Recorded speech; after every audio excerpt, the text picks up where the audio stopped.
Hello everyone and welcome. So I was planning on doing a pretty cool video with respect to the optimum races versus classes, like everyone else has done. But then the panel from hell hit, and basically you can kind of scrap everything. You can effectively ignore all of the videos you see about classes and best races for specific classes, etc., because of this book right here. So for those of you who are not aware, Tasha's Cauldron of Everything introduces a new kind of more flexible rule set with respect to how stat points are allocated during character creation. So within this book, you're giving a specific example. So I'll give you that example. If, for instance, you choose a race that gives you a +2 to Constitution and then a +1 to Wisdom, then you can effectively allocate the +2 and +1s to any other stats you like. So you could, let's say, have +2 to Intellect and then +1 to Dexterity, for instance. And that's basically true for every race. So this basically means that you can use any race as you see fit for any class, which I guess is an RPer's dream, right? I know potentially not everyone will like it. It kind of limits potential builds, and the fact that, I don't know, let's say you could have a halfling barbarian, which doesn't potentially make sense for many people, because halflings are normally, seen as stealthy, sneaky rogues or rangers or something along those lines. But yeah, you could then end up with a perfectly viable halfling barbarian, even stat-wise. So I definitely like this change. We go to a specific screenshot that's been taken from the panel from hell. We can see a high half-elf barbarian with 17 strength. So let's jump into the game and have a look at what we would currently have for a high half-elf barbarian in terms of stats allocations.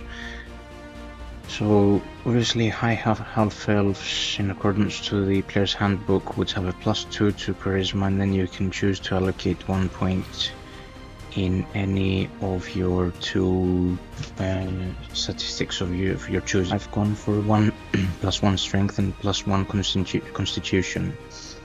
So if we go to the stat allocations, we will see that I've tried to replicate what we were shown in terms of stats for a high half-elf barbarian in the panel from hell.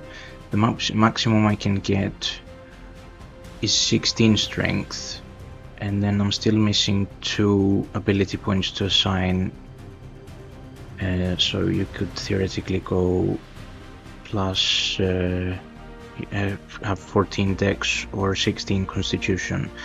So that's what you can get currently, and it is completely different to what we were shown, which is really encouraging, because that is, I think, a kind of a definite nod that we will have flexible stat allocations in accordance with the rules described in the Tasha's book. Now, the panel from hell in general showed us some quick snippets of other barbarian characters. I think we got a halfling, we also got a human with 17 strength.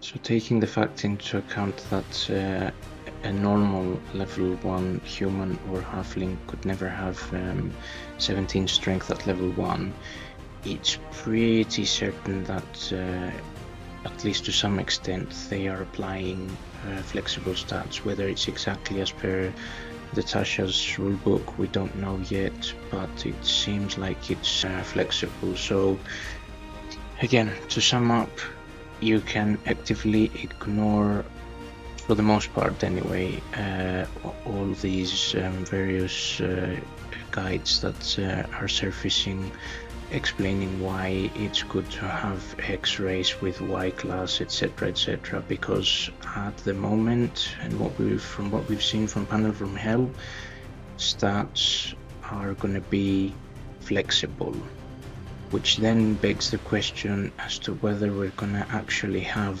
variant human, which would be insanely good, right? So from my understanding, variant human can have a +2, instead of having +1 to all of the stats, could have a +2 to the stat of his choosing, and then also get a feat at level 1, which is insanely good for specific builds, and specific builds kind of rely on this for variant human. But that's something we're just gonna have to see, I guess.